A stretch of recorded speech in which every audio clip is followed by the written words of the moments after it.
বন্ধুরা, আশা করছি আমাদের গল্প শুনে আপনাদের ভালো লাগছে। চ্যানেলে আরও অনেক অনেক গল্প রয়েছে এবং নতুন নতুন আরও অনেক গল্প সামনে আসছে। আপনাদের ভালোবাসা আমাদেরকে জানাবেন, আপনাদের পছন্দের কথা আমাদের জানাবেন, নতুন যে ধরনের গল্প আপনারা শুনতে চান জানাবেন। বন্ধুদের সাথে আপনাদের পছন্দের গল্পগুলো শেয়ার করবেন, আমাদের চ্যানেল শেয়ার করবেন, সাবস্ক্রাইব করুন। যারা সাবস্ক্রাইব না করে শুনছেন তাহলে সাথে সাথেই আপনি গল্পটি আপলোড হতেই নোটিফিকেশন পেয়ে যাবেন। আর আপনাদের ভালোবাসা দেখাতে লাইক দিতে ভুলবেন না। ধন্যবাদ। শুরু করছি রূপসী বন্দিনী এর ৬ষ্ঠ পর্ব। উত্তর টাওয়ারে তখন সাপার শেষ করেছে ভ্যালেরি। নিজেই টেবিল থেকে থালাবাটি চাদর তুলে নিয়ে রেখে এলো গার্ডরুমে। মসিও দো গাখনাসের অসম্মানের ভাগ নেবার জন্য তার প্রবল আপত্তি অগ্রাহ্য করে আজকাল এ কাজটাও নিজেই করে। রাত ৯টা বেজে গেছে দেখে ওকে তৈরি হয়ে নিতে বলল গাখনাস। হাসলো ভ্যালেরি, বলল, কোটের পকেটে যা আঁটে তার বেশি কিছুই নেবে না সে। কাল সকালে উঠে বিধবা ও তার ছেলে যখন দেখবে খাঁচার পাখি উড়ে গেছে, তখন ওদের চেহারা কিরকম হবে তাই নিয়ে খানিকক্ষণ হাসাহাসি করল ওরা। তারপর প্রসঙ্গ বদলে নিজের ছোটবেলার কথা বলল ভ্যালেরি। মাকে ওর মনে পড়ে না, বাবা ছিল ঠিক বন্ধুর মতো, ডানার ভিতর আগলে রেখেছিল, মায়ের অভাব বুঝতেই দেয়নি। একসময় গাখনাসের কথাও এলো, ওর যুদ্ধের অভিজ্ঞতার কথা শুনতে চাইল ভ্যালেরি। তারপর জানতে চাইল প্যারিসের কথা, রাজসভার কথা, ওখানকার জীবনযাত্রার কথা। অপেক্ষার সময়টা গল্প করে কাটাচ্ছে ওরা। একটা আর্ম চেয়ারে বসে আছে গাখনাস। চেয়ারের কাঁধে ঝোলানো রয়েছে ওর তলোয়ারের বেল্ট।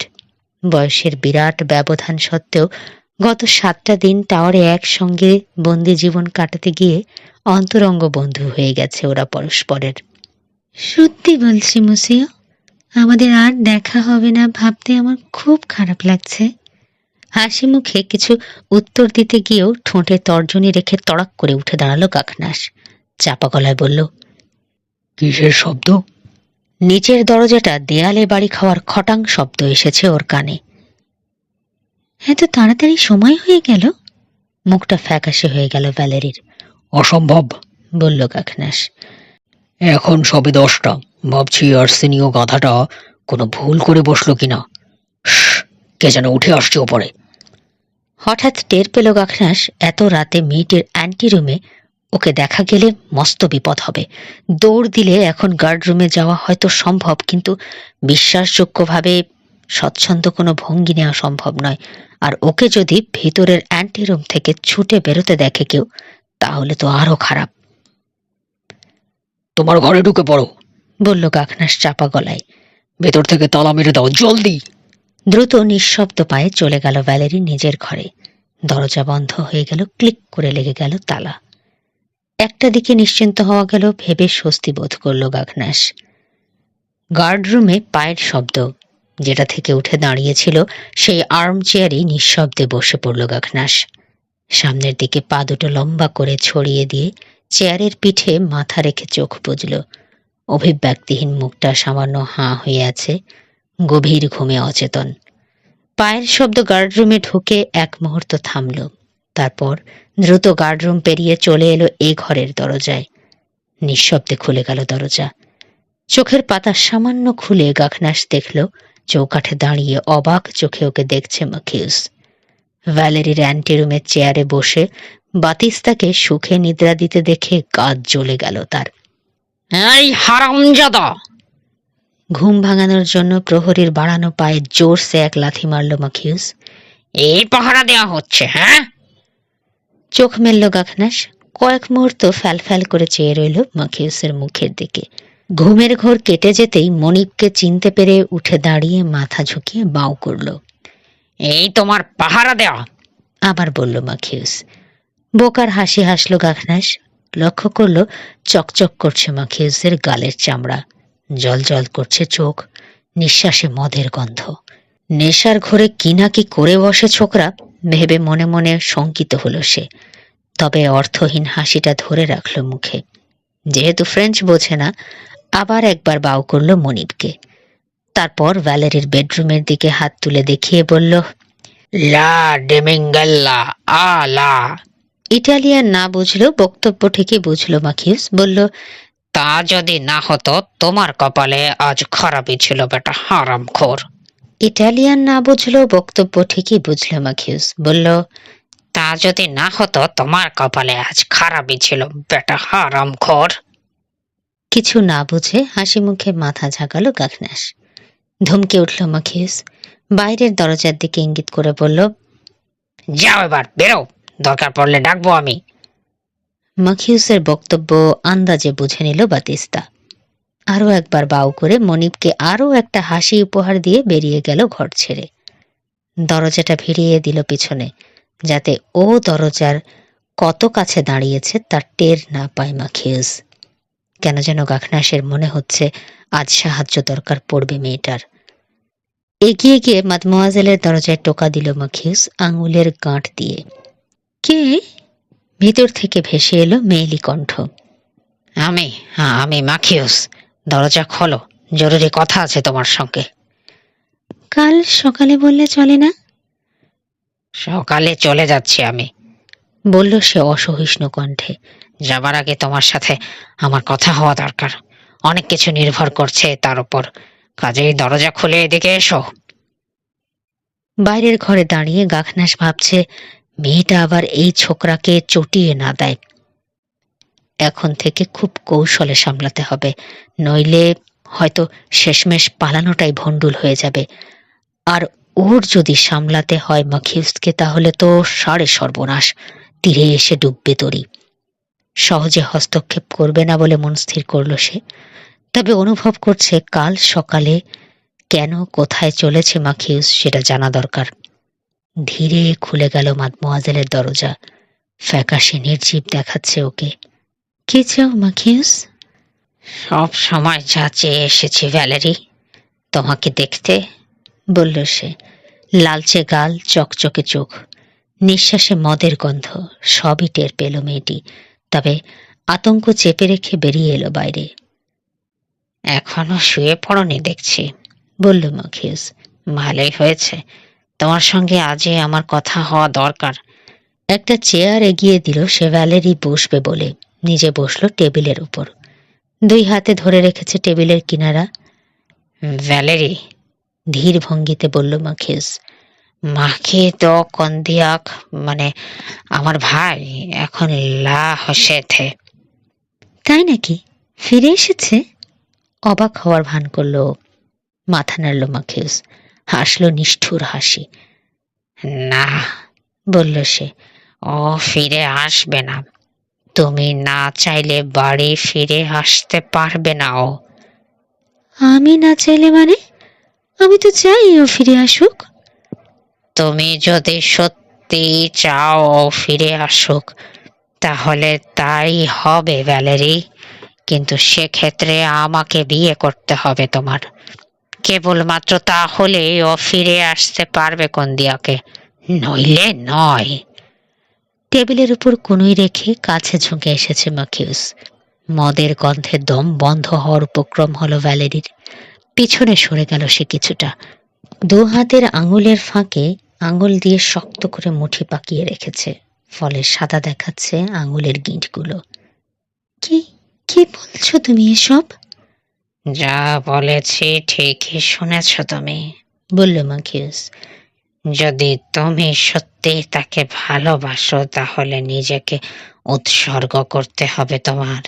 আমাকে বিয়ে করলে ওকে বাঁচাতে পারবে সর্বনাশ থেকে। কিসের সর্বনাশ?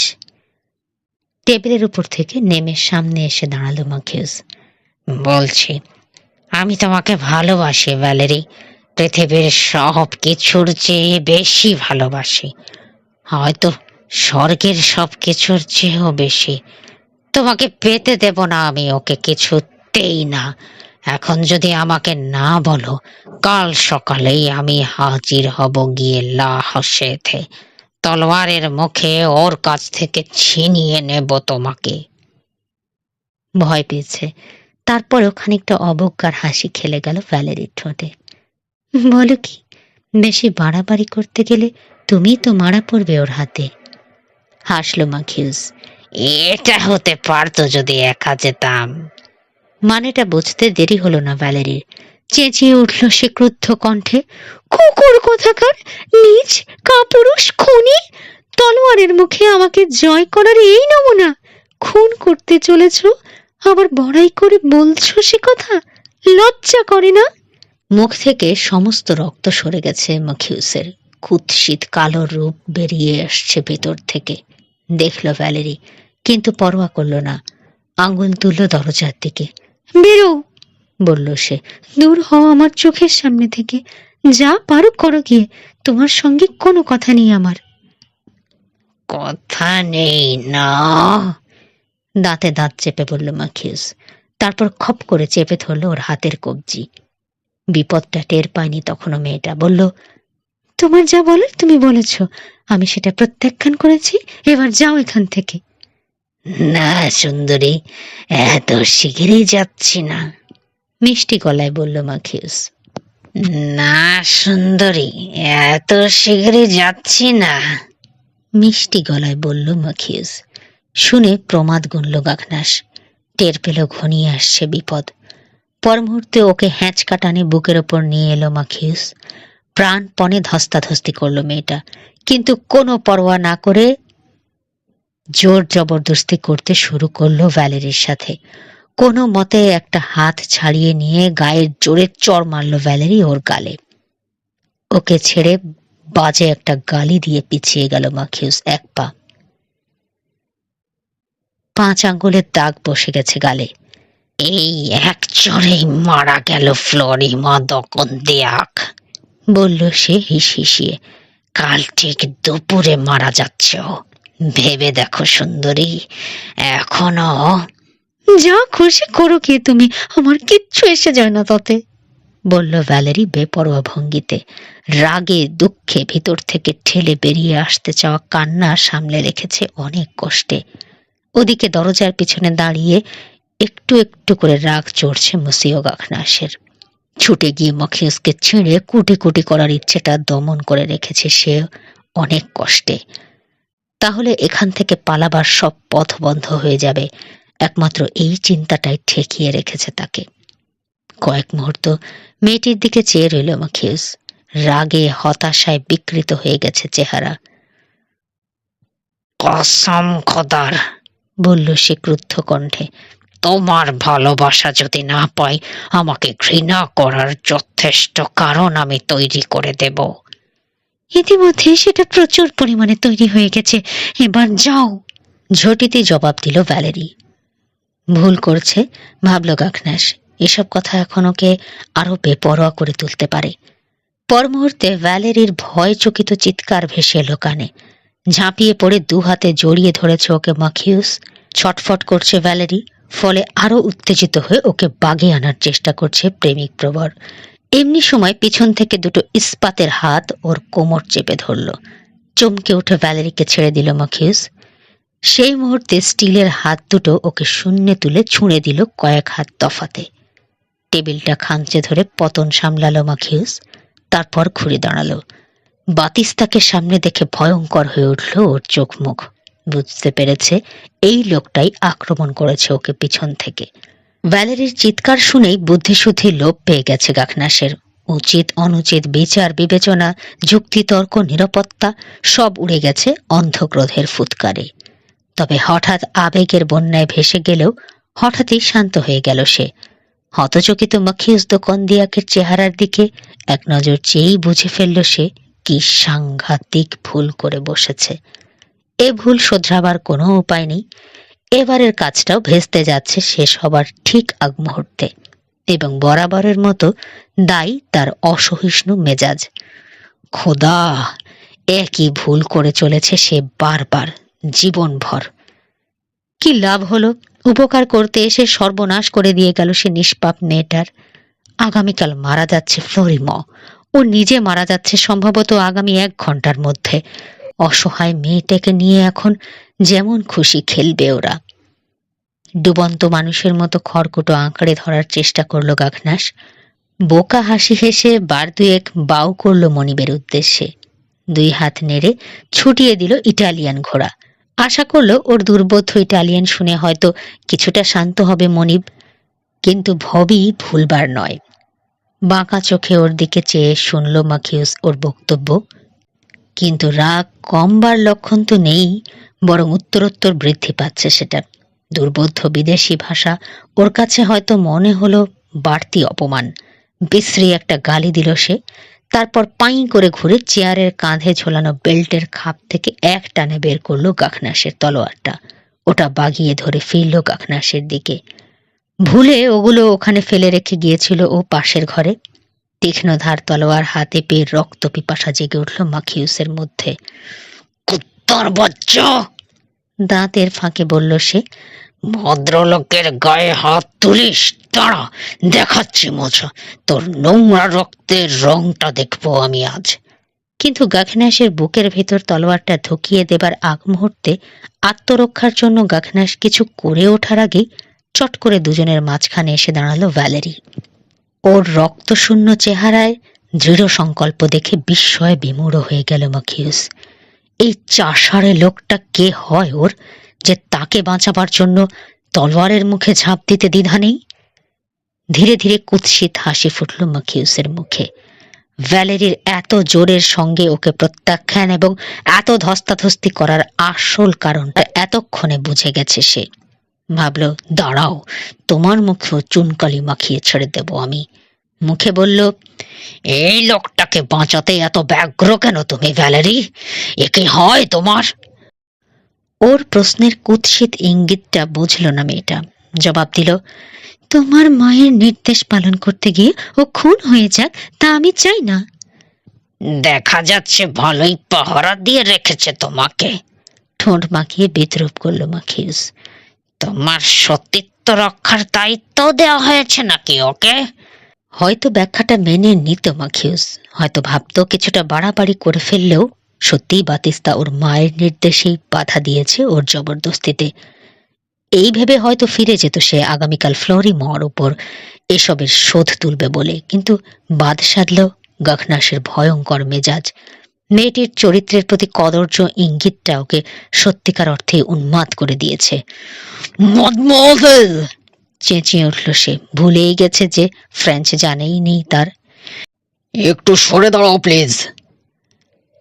হায় খোদা, বলে উঠল হতভম্ব মাখিউস। কে এই লোক? এই কে তুই? তুই না বলে ফ্রেঞ্চ জানিস না?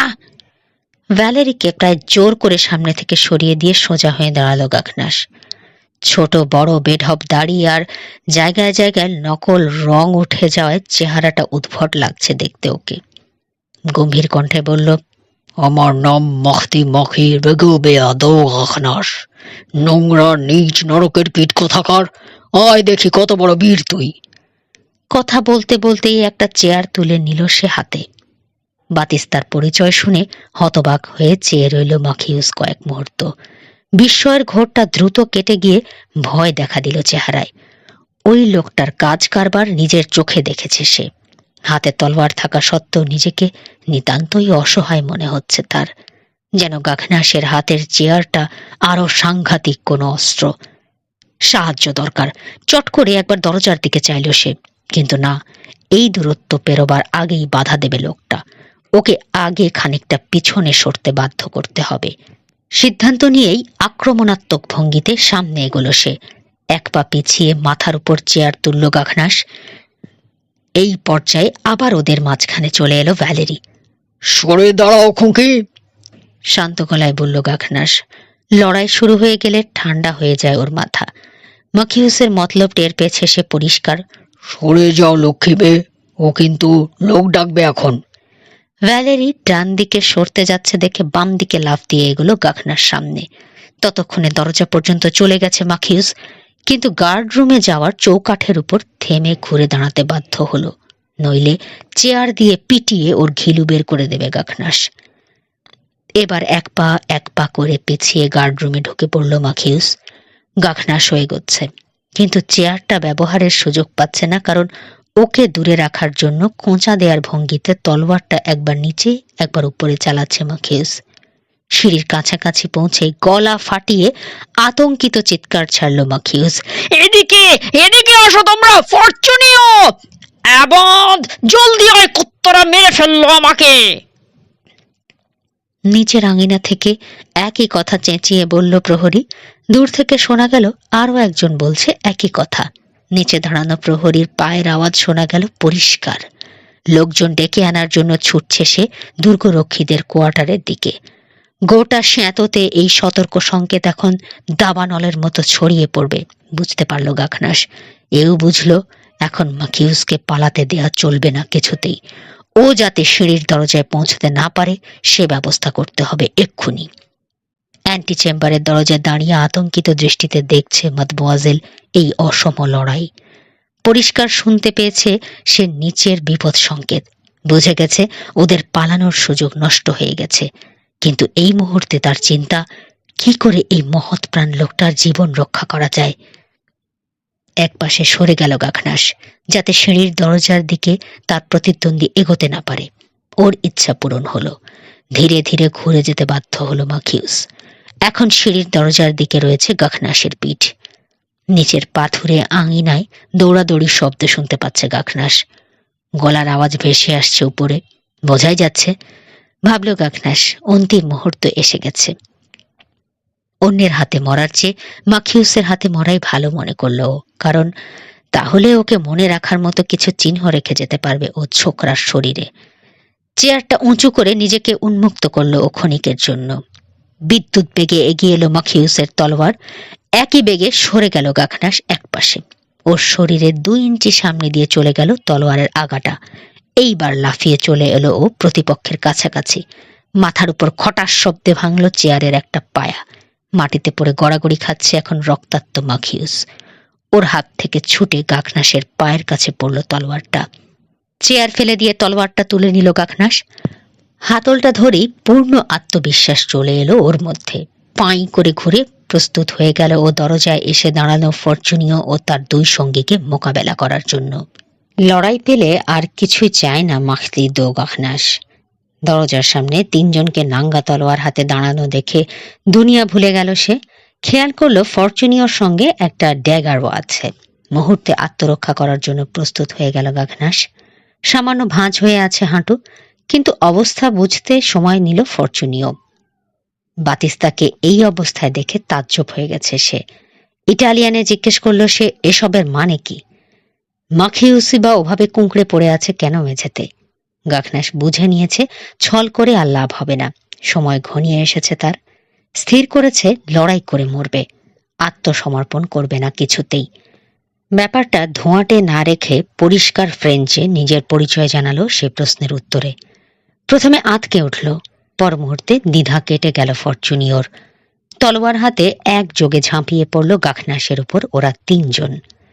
পরবর্তী কয়েকটা মিনিট ভারী শ্বাসের শব্দ, ব্যথা পেয়ে সাপ সাপান্ত, এদিক ওদিক লাফ ঝাঁপ এবং সর্বোপরি তলোয়ারের ঠোকাঠুকির আওয়াজে ভরে উঠল কামরাটা। নিচের আঙিনা থেকেও টের পাওয়া যাচ্ছে সংঘর্ষের তীব্রতা। মিনিটের পর মিনিট পেরোচ্ছে, কিন্তু দুর্গরক্ষীরা 3 জন মিলেও একজনকে কাবু করতে পারছে না। যেন একটা নয়, একই সঙ্গে 1 ডজন তলোয়ার ঘোরাচ্ছে দুর্ধর্ষ লোকটা। মুহূর্তের জন্য দাঁড়াচ্ছে না কোথাও। আরো লোক উঠে আসবে এখুনি, বুঝতে পারছে গাখনাস। এক জায়গায় দাঁড়িয়ে এতজনকে সামাল দেয়া যাবে না। তাই ধীরে ধীরে ভ্যালেরির অ্যান্টিরুমের দিকে সরে যাচ্ছে ও। ওখানে দরজায় দাঁড়িয়ে বিস্ফারিত চোখে দেখছে ভ্যালেরি ওদের প্রচণ্ড মরণপণ সংঘর্ষ। প্রতি মুহূর্তে ভয় পাচ্ছে এই বুঝি মারা পড়ল ওর একমাত্র বন্ধু। নিজের অজান্তেই সাহায্য করছে মেয়েটি গাখনাসকে। ওর হাতের মোমদানিতে জ্বলন্ত 6টা মোমবাতির আলোই এ ঘরের একমাত্র আলো। ফলে আলো চোখে পড়ায় 3 রক্ষী ভালো করে দেখতে পাচ্ছে না গাখনাসকে, কিন্তু ওরা 3 জন কখন কি করতে যাচ্ছে টের পাচ্ছে গাখনাস পরিষ্কার। ধীরে ধীরে পিছু হটছে ও। দরজাটা দেখতে পাচ্ছে না, কিন্তু সিঁড়ির দরজার দিকে তাকিয়েই টের পাচ্ছে ওটার অবস্থান। অ্যান্টিরুমে পৌঁছানোই ওর উদ্দেশ্য, কিন্তু রক্ষীরা ভাবছে তাদের আক্রমণের চাপ সহ্য করতে না পেরে পিছিয়ে যাচ্ছে ও। গাখনাস ভাবছে এই ঘরের দেয়ালে পিঠ দিয়ে লড়লে মরার আগে বড়জোর 1 জন কি 2 জনকে ঘায়েল করতে পারবে ও, কিন্তু ভিতরের ঘরে আসবাবপত্র রয়েছে, সেসবের আড়াল নিতে পারলে খুন হয়ে যাওয়ার আগে যুদ্ধ কাকে বলে দেখিয়ে দিতে পারবে ও এই লোকগুলোকে। যারা বেঁচে থাকবে তারা মনে রাখবে আজকের রাতটা আমরণ। সিঁড়িতে আরো লোকের পায়ের শব্দ শুনে মুচকি হাসল গাখনাস। জানতো আসবে আরো কয়েকজন। তাদের জন্য শক্তি সঞ্চয় করে রেখেছে ও। দক্ষ তলবার যোদ্ধা হিসেবে নিজের পারদর্শিতা নিয়ে গর্ব আছে ওর। নিজের প্রচণ্ড শক্তি, কষ্ট সহিষ্ণুতা ও দীর্ঘ বাহুর সুবিধা সম্পর্কেও ধারণা আছে পরিষ্কার। আজ শারীরিক মানসিক সমস্ত ক্ষমতা ও দক্ষতা প্রয়োগ করবে ও আত্মরক্ষার কাজে। গাখনাসকে ধীরে ধীরে পিছিয়ে আসতে দেখে ও কি চায় বুঝতে পারল ভ্যালেরি। ওকে জায়গা দেবার জন্য চৌকাঠ থেকে পিছিয়ে গেল সে 2 কদম। 2 সেকেন্ডের জন্য আলোটা সরে গেল ক্যাপ্টেন ফরচুনিওর চোখের সামনে থেকে। এক পা সামনে বাড়িয়ে বিদ্যুৎ বেগে তলোয়ার চালালো সে গাখনাসের হৃৎপিণ্ড বরাবর। পিছনে হেলে নিজের জীবন বাঁচালো গাখনাস। 1 ইঞ্চির জন্য ওর বুকে গাঁথল না ক্যাপ্টেনের তলোয়ার। ডান দিকের জন হঠাৎ সঙ্গীদের ছেড়ে 2 কদম এগিয়ে তলোয়ার চালালো ফরচুনিওর অসমাপ্ত কাজটা শেষ করবে বলে। ঝনাত করে ঠেকিয়ে দিল গাখনাস। পর মুহূর্তে কবজির সামান্য ঝাঁকিতে তলোয়ারের আগা দিয়ে কেটে দিল লোকটার কণ্ঠনালী। কলকল করে বেরিয়ে এলো রক্ত। বসে পড়ল লোকটা, তারপর পড়ে গেল কাত হয়ে। গড়গড়া করার মতো আওয়াজ বেরোচ্ছে এখন ওর মুখ দিয়ে। গাখনাস তৈরি হওয়ার আগেই আবার তলোয়ার চালালো ফরচুনিও। বাম হাতের তালু দিয়ে থাবড়া মেরে অন্যদিকে ফিরিয়ে দিল গাখনাস ক্যাপ্টেনের তলোয়ারের আগা। তারপর বাম দিকের লোকটার তলোয়ার মাঝপথে ঠেকিয়ে দিল নিজের তলোয়ার দিয়ে। সেই সঙ্গে লাফিয়ে সরে গেল পিছন দিকে। অ্যান্টিরুমের চৌকাঠে পৌঁছে গেছে টের পেয়েই দ্রুত আরো 2 কদম পিছালো ও। ঘরের ভেতর এক তলোয়ার সমান গিয়েই পাহাড়ের মতো দাঁড়িয়ে গেল গাখনাস। এতক্ষণে সুবিধা মতো জায়গায় পৌঁছেছে ও। দরজাটা অপ্রশস্ত। 2 জন পাশাপাশি দাঁড়িয়ে অস্ত্র চালাতে গেলে একে অপরের বাধা হয়ে দাঁড়াবে। আর একজন একজন করে এলে গাখনাসের ধারণা সকাল পর্যন্ত চালিয়ে যেতে পারবে ও লড়াই। সামনে ঝুঁকে হাত লম্বা করে তলোয়ার চালালো গাখনাস। বিজলির মতো ঝিলিক দিয়ে এগোলো সেটা। বাম হাতের ছুরি দিয়ে ফলাটা সরিয়ে না দিলে এই আঘাতেই ছিদ্র হয়ে যেত ক্যাপ্টেনের বুক।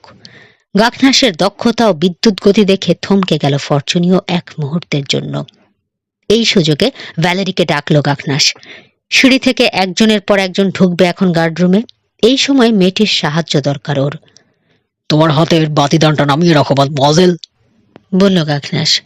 আমার পেছনের মেন্টাল সেলফের ওপর। অন্যটাও তুলে নিয়ে রাখো ওই একই জায়গায়। ছুটে গিয়ে নির্দেশ পালন করলো ভ্যালেরি, যেন স্বপ্নের ঘরে আছে। এবার নতুন নির্দেশ। টেবিলটা নাড়াতে পারবে খুঁকি? চেষ্টা করে দেখো তো ওটা ঠেলে আমার বাম দিকের দেয়ালে সেটিয়ে দিতে পারো কিনা। দরজার যতটা সম্ভব কাছে। চেষ্টা করে দেখছি মসিও। প্রায় ফুঁপিয়ে উঠল ভ্যালেরি। প্রাণপণ শক্তিতে ধাক্কা দিল সে। নড়ে উঠল বড় সড়ো টেবিলটা। অন্য সময়ে যে কাজটা ওর পক্ষে অসম্ভব ছিল, এই মুহূর্তে সেটা করার শক্তি এসে গেল কি করে যেন। গায়ের জোর খাটাতে গিয়ে ঠোঁট সরে গেল ওর দাঁতের উপর থেকে।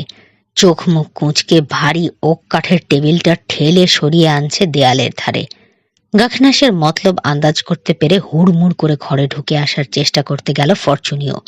কিন্তু তৈরি ছিল গাখনাস। ঝন করে আওয়াজ করলো ওদের তলোয়ারের ঠোকাঠুকি লাগতেই। দেখা গেল প্রাণ বাঁচানোর তাগিদে লাফিয়ে ফিরে গেছে ক্যাপ্টেন গার্ডরুমে। সামান্য বিরতি দিল 2 পক্ষই। তলোয়ার নিচু করে হাতটাকে একটু বিশ্রাম দিয়ে নিল গাখনাস। এই সুযোগে দরজার ওপাশ থেকে আত্মসমর্পণ করার নির্দেশ দিল ওকে ক্যাপ্টেন। নির্দেশটাকে ব্যক্তিগত অপমান হিসাবে নিল গাখনাস। চিড়িক করে রক্ত উঠে গেল মাথায়। আত্মসমর্পণ! গর্জে উঠল সে। ভাড়াটে খুনি কোথাকার! একজন সোলজারকে বলছিস আত্মসমর্পণ করতে? সামনে আয় দেখি। বাধ্য কর আমাকে। খুন হয়ে যেতে চাইলে আয় এগিয়ে। অপমানিত ফরচুনিও কিছু বলল সঙ্গীর কানে কানে। 1 কদম এগিয়ে তলোয়ার চালালো সে গাখনাসের উদ্দেশ্যে। আঘাতটা ঠেকিয়ে দিয়ে ও যখন তলোয়ার চালালো, ততক্ষণে ঝপ করে হাঁটু গেড়ে বসে পড়েছে লোকটা। ওর সামনে এখন ক্যাপ্টেন সাঁই সাঁই তলোয়ার চালিয়ে ব্যস্ত রাখছে গাখনাসকে। চাতুরিটা মুহূর্তে বুঝে নিয়ে দ্রুত ব্যবস্থা গ্রহণ না করলে আগামী কয়েক সেকেন্ডের মধ্যেই খুন হয়ে যেত গাখনাস। ফরচুনিওকে ঠেকাতে গেলে নিচ থেকে ওর বুকে সিঁধিয়ে দেবে লোকটা তলোয়ার। আর লোকটার ব্যবস্থা করতে গেলে গলাটা দুই ফাঁক করে দেবে ক্যাপ্টেন। পিছন থেকে ভয়ে চেঁচিয়ে উঠল ভ্যালেরি। তার আগেই লাফ দিয়ে সরে গেছে গাখনাস এক পাশে। এখানে দেয়ালের আড়াল থেকে ওর নাগাল পাবে না ফরচুনিও। এই সুযোগে বিদ্যুৎ গতিতে তলোয়ার চালিয়ে ভুঁড়ি ফাঁসিয়ে দিল হাঁটু গেড়ে বসে থাকা লোকটার। আকাশ ফাটানো চিৎকার দিয়ে ঢলে পড়ল লোকটা। মেঝে ভেসে যাচ্ছে রক্তে। দরজার ওপাশে দাঁড়িয়ে ভাবছে ফরচুনিও এখন কি করবে। এগোতে সাহস পাচ্ছে না, কারণ আড়ালে থাকায় গাখনাসের তলোয়ারটা দেখতে পাচ্ছে না সে। কোন দিক দিয়ে আসবে আঘাত ঠিক নেই। কিছুক্ষণের জন্য নিরাপদ একটা আশ্রয় পেয়ে জিরিয়ে নিল গাখনাস। ভালোই বেকায়দায় ফেলা গেছে বেটাদের ভেবে ঝুলে পড়া নকল গোঁফের আড়ালে মুচকিয়ে হাসি একটু হাসল। যতক্ষণ ওদের একজন থাকবে আক্রমণ ভাগে, ততক্ষণ এই চমৎকার আড়াল থেকে নড়ার কোনো দরকার নেই। ওর পেছনেই টেনে আনা ভারী টেবিলটার হেলান দিয়ে দাঁড়িয়ে আছে ভ্যালেরি। সাদা হয়ে গেছে মুখটা। আতঙ্কিত দৃষ্টিতে দেখছে হাত পা ছড়িয়ে চৌকাঠে পড়ে থাকা দেহটা। চোখ সরাতে পারছে না মেঝের উপর ক্রমশ ছড়াতে থাকা রক্তের পুকুর থেকে। ওদিকে চেও না খুকি, নরম গলায় বলল গাখনাস। সাহস হারিও না, যা হয় হবে। এই তো লক্ষ্মী মেয়ে। গা গুলানো রক্তের দিক থেকে চোখ সরিয়ে নিল ভ্যালেরি। সরাসরি তাকালো নির্ভীক লোকটার মুখের দিকে। হাসি মুখে মাথা ঝাঁকালো মানুষটা, এই মারাত্মক বিপদের মধ্যেও। টেবিলটা এনেছি মুসিও, বলল, কিন্তু দেয়ালের আরো কাছে নিতে পারছি না। গাখনাস বুঝল পারছে না শক্তি বা সাহস ফুরিয়ে গেছে বলে নয়, ও যেখানটায় টেবিল নিয়ে আসতে বলেছিল সেখানে নিজেই দাঁড়িয়ে আছে এখন। ইঙ্গিতে মেয়েটাকে পিছিয়ে যেতে বলেই বিদ্যুৎ বেগে সরে এলো সে দেয়ালের ধার থেকে। তর্জনী ও বুড়ো আঙুল দিয়ে তলোয়ারের কিঁয়ো, যাকে ক্রসগার্ড বলে, ধরে রেখে দুই হাতের জোর এক ধাক্কায় ভারী টেবিলটা নিয়ে এলো ও দরজার অর্ধেক পর্যন্ত। ফরচুনিও মনে করলো এই সুযোগ বেকায়দা মতো পাবে বুঝি ওকে, কিন্তু দরজার ফাঁকে তার নাকটা দেখা দিতেই সাই করে তলোয়ার চালিয়ে তার একটা গালে লম্বা একটা খাল কেটে দিল গাখনাস। সময় মতো না পালালে নাকটাই যেত মুসিও লা কাপিতান, বলল গাখনাস টিটকারির ভঙ্গিতে। আর 1 ইঞ্চি আগে বাড়লে ফাঁক হয়ে যেত গলাটা। পায়ের শব্দ এখন পৌঁছে গেছে সিঁড়ির দরজার কাছাকাছি। বাকি কাজটুকু সেরে ফেলল সে চট করে। আরেক ধাক্কায় টেবিল দিয়ে আটকে দিল খোলা দরজাটা। খানিকটা বিশ্রাম মিলল এবার। গালচেরা ক্যাপ্টেন সহজে এখন আর কাছে আসবে না ওর, যতক্ষণ না সিঁড়ির লোকগুলো এখানে পৌঁছায়। খপ করে একটা চেয়ার তুলে নিয়ে টেবিলের নিচে ছুঁড়ে দিল গাখনাস, যাতে ওদিক দিয়ে আক্রমণ না আসতে পারে। দুর্গরক্ষীদেরকে ঘটনাটা বুঝিয়ে বলেছে ক্যাপ্টেন। এই সুযোগে টেবিলের নিচে উপরে আরো কয়েকটা চেয়ার রেখে ব্যারিকেড শক্ত করল গাখনাস। পেছনের দেয়ালে পিঠ দিয়ে উৎকণ্ঠিত দৃষ্টিতে দেখছে ওকে ভ্যালেরি। উৎকণ্ঠার পাশাপাশি এই মহৎ হৃদয় দুঃসাহসী মানুষটা আশ্চর্য এক শ্রদ্ধাবোধ জাগাচ্ছে ওর মনে। এই মহাবিপদে মৃত্যু অবধারিত জেনেও এমন শান্ত থাকে কি করে মানুষ? আগামী কয়েক মিনিটের মধ্যেই খুন হয়ে যাবে মানুষটা ওর চোখের সামনে। কল্পনায় স্পষ্ট দেখতে পেল ভ্যালেরি মসিও গাখনাসের ক্ষত বিক্ষত রক্তাক্ত প্রাণহীন দীর্ঘ দেহটা লম্বা হয়ে পড়ে আছে মেঝেতে। মৃত্যুর পরেও আক্রোশের বশে তলোয়ার দিয়ে খোঁচাচ্ছে ওরা অনড় দেহটাকে। খোলা চোখের স্থির দৃষ্টি চেয়ে রয়েছে সিলিংয়ের দিকে, যে চোখ থেকে আর কোনো দিন স্বর্গীয় আশীর্বাদের মতো স্নেহ ঝরবে না তার ওপর। কেন মরতে হচ্ছে মানুষটাকে? কারণ ওর মতো নগণ্য একটা সাধারণ মেয়ে বিধবার নির্দেশ মতো বিয়ে করতে রাজি হয়নি তার ছেলেকে। এই মানুষটা চেয়েছিল তার পাশে দাঁড়াতে, তাকে রক্ষা করতে। নিজের অজান্তেই কখন ফোঁপাতে শুরু করেছে জানে না ভ্যালেরি। কিছুতেই সামলে রাখতে পারছে না চোখের পানি। হঠাৎ কানে এলো মসিও গাখনাসের ধীর গমগমে গলা। শান্ত হও মাদমোয়াজেল, এখনো হেরে যায়নি আমরা। ভ্যালেরির মনে হলো এই বলে ওকে সান্ত্বনা দিচ্ছে মানুষটা। সত্যিই যে গাখনাসের সমস্ত মনোযোগ এখন একত্রীভূত এই মুহূর্তের কর্তব্যের প্রতি। একজন সত্যিকার যোদ্ধার মতো সে যে সারাক্ষণ বর্তমানে বাস করে। কি হবে ভবিষ্যতে তা নিয়ে বিন্দুমাত্র ম্রিয়মান হয় না, সেসব ভ্যালেরির জানার কথা নয়। নিজেকে সামলে নেয়ার চেষ্টা করলো ও। সাহসে বুক বাঁধতে হবে ওকে, নিজের কাছে নিজেকে এমন একজন মানুষের স্নেহ ও বন্ধুত্ব পাওয়ার যোগ্য প্রমাণ করার জন্য হলেও। ব্যারিকেডের এপার থেকে বোঝার চেষ্টা করছে গাখনাস কি চলছে ওপারে। চোখের সামনে দেখতে পেল ক্যাপ্টেনের দুই পাশে দুজন করে লোক দাঁড়িয়ে শেষ আক্রমণের প্রস্তুতি নিচ্ছে। ওদের পিছনে ঘন ছায়ায় একটা মহিলার আকৃতি দেখা গেল আবছাভাবে। তার পাশে দাঁড়িয়ে রয়েছে বিশাল মোটা বেটে এক লোক। মহিলা কয়েক পা এগিয়ে আসতে স্পষ্ট চিনতে পারল গাখনাস বিধবা মাখিসকে। তার পাশের জন মসিও দোঁত্রেসো। মুহূর্তে সেনিশালের ভূমিকা ও আনুগত্য সম্পর্কে ওর মনে যে সামান্য দ্বিধা ছিল সেটা দূর হয়ে গেল। তার প্রতিটি কাজের মানে এখন বুঝতে পারছে ও পরিষ্কার। হঠাৎ তীক্ষ্ণ কণ্ঠে চেঁচিয়ে উঠে মাখিউসের দিকে ছুটে গেলেন মাখিস। অজ্ঞান অবস্থায় মেঝেতে পড়ে রয়েছে সে এখনো। ত্রেসো গিয়ে দাঁড়ালেন ওর পাশে। দুজন মিলে ওকে তুলে গার্ডের চেয়ারে বসালেন। জ্ঞান ফিরে আসছে মাখিউসের। এক হাতে ডলছে ভ্রুর উপরে উঁচু হয়ে থাকা কপাল। আরো জোরে মারেনি বলে দুঃখ হলো গাখনাসের। ফরচুনিওকে এগিয়ে আসতে দেখে ওর দিকে ফিরলেন বিধবা। ওর কথা শুনে ঠিক যেন ধক করে জ্বলে উঠল তার কালো চোখ। গাখনাস! শোনা গেল পরিষ্কার। ছেলেকে ভুলে কয়েক পা এগিয়ে এলেন মাখিস।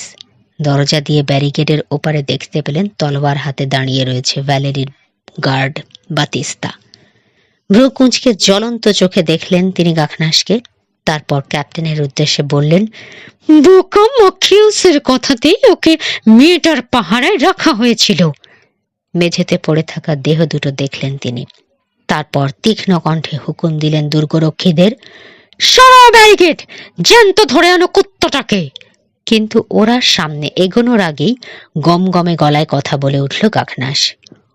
ওরা শুরু করার আগে আপনার সঙ্গে দুটো কথা বলবো মসিও দোঁত্রেসো।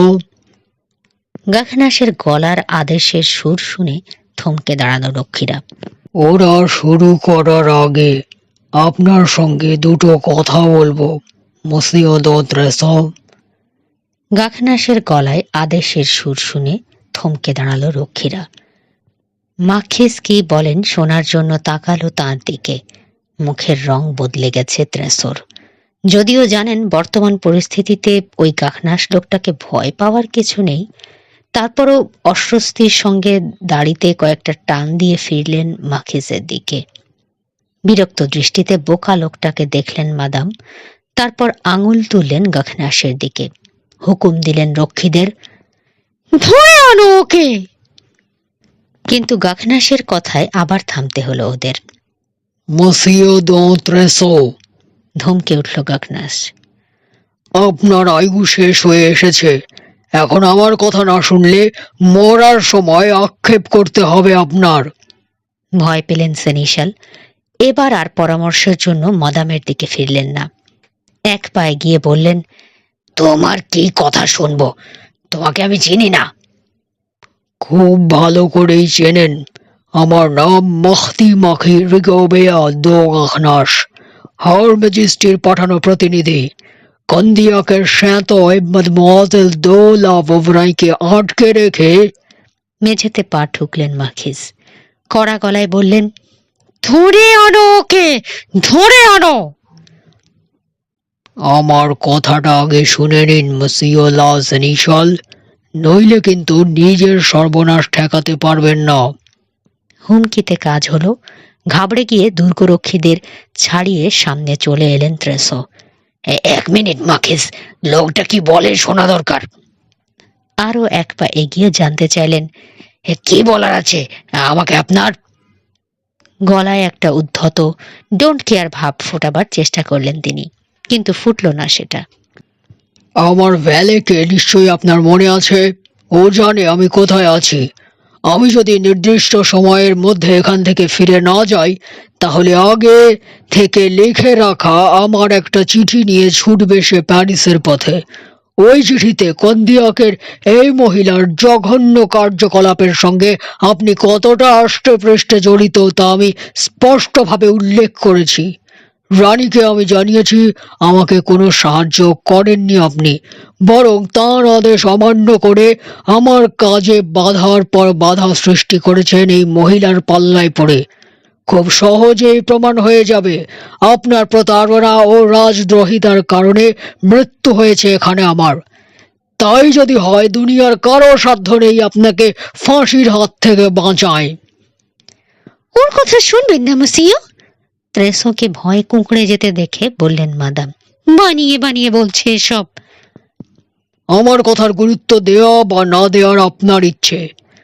সরাসরি ত্রেসোর দিকে চেয়ে বলল গাখনাস। সাবধান করা হয়েছে আপনাকে। আজ এখানে আপনাকে দেখব এটা আমি আশা করিনি। দেখে বুঝলাম আমার সন্দেহ অমূলক নয়। যদি এখানে মারা পড়ি আজ, আপনাকে দেখার পর বিবেকের দংশন নিয়ে মরব না আমি।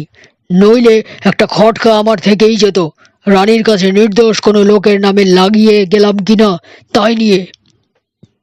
মাদাম, বিধবার দিকে ফিরে শুরু করছিলেন সেনেশাল, কিন্তু তাকে আর এগোতে দিলেন না তিনি।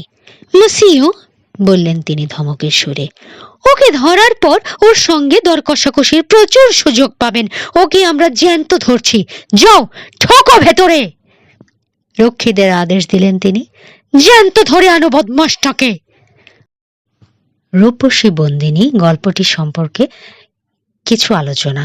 শ্রোতাদের জ্ঞাতার্থে জানানো যাচ্ছে যে বইয়ে সেবা প্রকাশনীর যে অনুবাদটা আমি পড়ছি সেখানে যেভাবে যে বানানটি লেখা আছে আমি সেভাবে উচ্চারণ করে পড়েছি, কারণ পরবর্তীতে হয়তো অনেকের ধারণা হতে পারে যে এই শব্দগুলোর উচ্চারণ আপু ভুল করেছে। আসলে ব্যাপারটা বইয়ে যেভাবে লেখা ছিল আমি সেভাবেই পড়েছি, কিন্তু যেখানে যেমন গাখনাস, এটা কিন্তু উচ্চারণটা হচ্ছে গানাস। তারপরে দোলাভোভরাই, হ্যাঁ, এইখানেকার উচ্চারণটা হচ্ছে দোলাভোভরাই। এখন এইরকম আরো কিছু শব্দ আছে, কিন্তু সমস্যা হচ্ছে যেহেতু আমি দেখে পড়ি, বই দেখে, তখন পড়ার সময় এভাবে প্রত্যেকটা শব্দ এরকম আরো কিছু, যেমন মাখিউস, মাখিউস শব্দটি আছে হচ্ছে মার্কাস। এটা হচ্ছে কি ইংরেজি যে অনুবাদটা, আমি এই বইয়ের ইংরেজি যে সংস্করণ সেখানকার উচ্চারণগুলো বলছি, কিন্তু বা এটা হয়তো ফরাসি উচ্চারণ, যেভাবে হবে উচ্চারণগুলো, কিন্তু বইয়ে যেভাবে লেখা আছে আমি সেভাবেই পড়ে গিয়েছি। ঠিক আছে, আপনারা নিশ্চয়ই ব্যাপারটি সুন্দরভাবে নেবেন। ধন্যবাদ। এখানেই শেষ করছি রূপসী বন্দিনী এর ৬ষ্ঠ পর্ব।